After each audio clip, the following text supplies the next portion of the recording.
Hello my dear homies. இன்றைக்கி நம்ம என்ன பார்க்க வரோம் பார்த்தீங்கன்னா, ஜிடிஏவின் முதல் கருப்பு ஹீரோவான அதாவது நம்ம சிஜே என்ற கார்ல் ஜொஹான்சனை பற்றி தான் இன்றைக்கி நம்ம பார்க்க போகிறோம். இப்போ வர சினிமாவில் இவரை மாதிரி ஒரு கருப்பு ஹீரோவை நினச்சி பாருங்களேன். கருப்பு பவர்மா தமிழ் சினிமாவின் முதல் கருப்பு ஹீரோ. இந்த மாதிரி நம்ம gaming facts and gaming reviews நிறையா நம்ம தெரிஞ்சுக்கணும்னு நினச்சிங்கன்னா நம்ம சேனலை சப்ஸ்கிரைப் பண்ணி வச்சுங்க. பக்கத்தில் இருக்க பெல் பட்டன் அமைக்கிறங்க. அப்போ தான் நான் போடுற எல்லா வீடியோஸும் உடனுக்குடன் உங்களை வந்து சேரும். இப்போ வாங்க நம்ம கதைக்குள்ளே போவோம். இப்போ வாங்க போவோம்மா.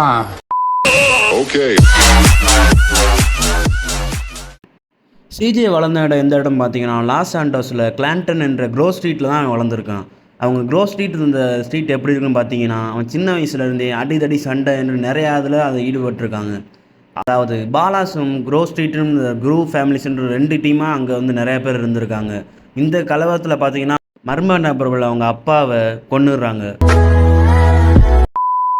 ஓகே ஹோமிஸ், இப்போ நம்ம சிஜேயை பற்றி தெரிஞ்சுக்கிறதுக்கு முன்னாடி அவனோட ஃபேமிலிஸ் அண்ட் பேக்ரவுண்டை பற்றி நம்ம தெரிஞ்சுக்கிட்டாகணும். அதாவது இவனோட ஃபேமிலிஸ் மெம்பர்ஸில் மொத்தம் 4 பேர். சிஜேவோட அம்மாவான பெஹர்லி ஜொஹான்சன், சிஜேவோட அண்ணனான ஸ்வீட் ஜொஹான்சன், சிஜேவோட தங்கச்சியான கெண்டில் ஜொஹான்சன், சிஜேவோட கடைக்குட்டி தம்பியான பிரைன் ஜொஹான்சன். ஆக்சுவலாக சிஜேவோட தம்பியை இந்த கேமில் காட்டியிருக்க மாட்டாங்க. இவங்க எல்லாம் 4 பேர் சேர்ந்து இவனோட ஃபேமிலி, இவனை சேர்த்தா அவங்க ஃபேமிலியில் மொத்தம் 5 பேர். தம்பிங்கடா அண்ணன்டா.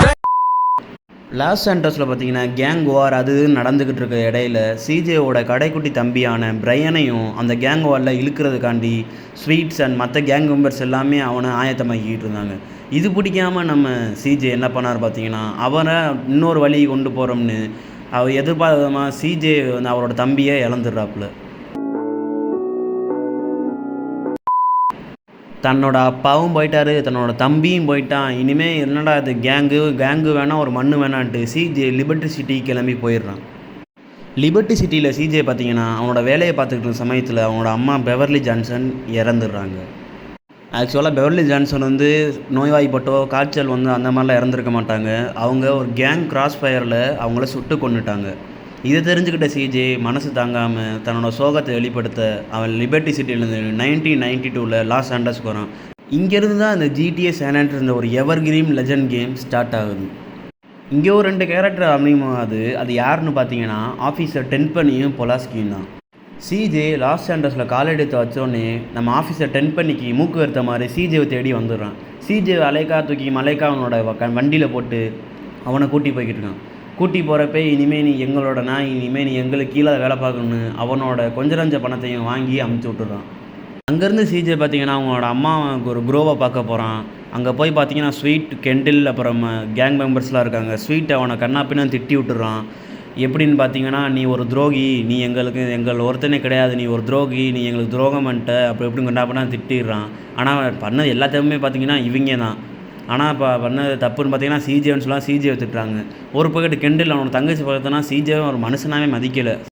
வேறு வழி இல்லாமல் சிஜே அப்புறம் பார்த்தீங்கன்னா அவங்க அம்மாவை கொண்டு பழி வாங்குறதுக்காண்டி நம்ம சிஜே திரும்பவும் அந்த கேங் மெம்பர்ஸ்குள்ளே போகிறாரு. என்ன தான் அவர் கேங் மெம்பர்ஸ்குள்ளே போனாலுமே அவருக்கு இந்த கேங்கு இந்த இது க்ரோ ஸ்ட்ரீட்டு பெருசாலாம் இன்ட்ரெஸ்ட் இல்லை. நீங்கள் நல்லா கேம் விளாண்டுறீங்க, நீங்கள் நல்லா கவனிச்சிருப்பீங்க. விளாண்டுருந்தீங்கன்னா நீங்கள் லாஸ் சாண்டோஸில் இருக்கிறப்ப அவங்க ஃபஸ்ட்டு மிஷின்ஸ் எல்லாம் கொடுக்குறப்ப, அதாவது எப்படி சொல்கிறேன்னா ஒரு 100ல் ஒரு 20% மிஷின்ஸ் வந்து பூராமே இப்போ வந்து ரைடர்ஸ், பிக் ஸ்மோக், ஸ்வீட் கொடுக்குற மிஷினாக இருந்திருக்கும்.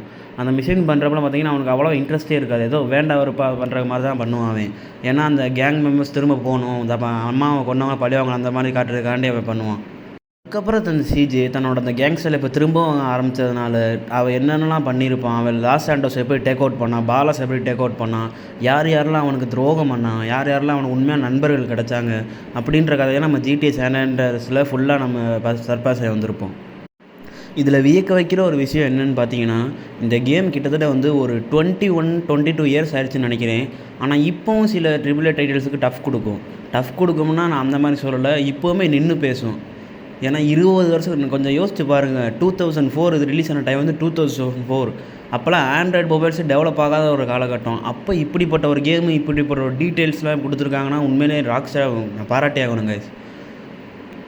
ஸோ அதுக்கடுத்து சிஜே எங்கே போயிருப்பான்னு பார்த்தீங்கன்னா, ஆஸ் பெர் தியரி நம்ம ஜிடி சான் ஆண்ட்ரியாஸோட ஸ்டோரி முடிஞ்சோடனே சிஜே அவங்களோட திரும்பவும் அந்த கேங்கை அழிவு நோக்கி போகிறன்னு பார்த்துட்டு அவர் திரும்பவும் லிபர்ட்டி சிட்டிக்கே வந்து அங்கே வந்து ஒரு பெரிய பிஸ்னஸ் மேன் ஆயிருக்காருன்னு ஒரு தியரி ஓடிக்கிட்டு இருக்கு. ஜிடிஎஃப்ல ஒரு இடத்துல வந்து இருப்பான், அந்த அவனோட போஸ்டர் ஓட்டின மாதிரி ஒரு பெரிய பிஸ்னஸ் மேன் ஆன மாதிரி அந்த கிளிப்பை போட்டு காட்டுறேன் பாருங்க.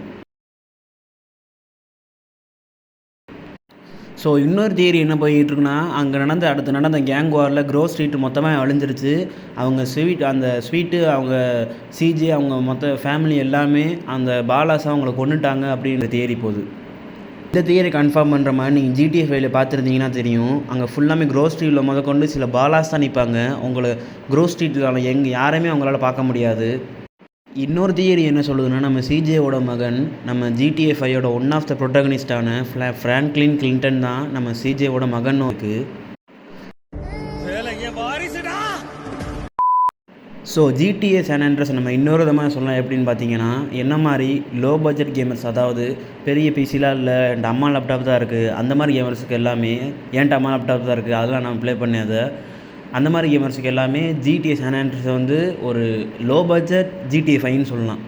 ஏன்னா அந்த மாதிரி இருக்கும். ஏன்னா 2004 அவ்வளோ பெரிய மேப்பு, அந்த டிரைவிங்கு எல்லாமே பக்காவாக இருக்கும். சொல்ல வார்த்தைகளே இல்லை. ஸோ எனிவே ஹோமி, இன்றைக்கி நம்மளோட வீடியோ அவ்வளோதான். நம்ம சேனலுக்கு பிடிச்சிருந்தா மறக்காமல் சப்ஸ்கிரைப் பண்ணியிருக்கேன், பக்கத்துலேயே பெல் பட்டன் அமைக்கிருங்க. அப்போ தான் நம்ம போகிற ஒவ்வொரு வீடியோஸுமே உங்களை வந்து சேரும்.